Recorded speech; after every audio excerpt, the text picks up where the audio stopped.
15 16 17ណា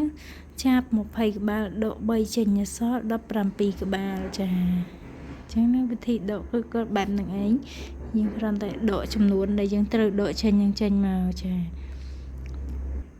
ចឹងវីដេអូនេះគឺមានតែប៉ុណ្្នឹងទេចាជួបមួយនៅវីដេអូក្រោយទៀតរបៀបដកលេខបកលេខដែលមានច្រើនខ្ទង់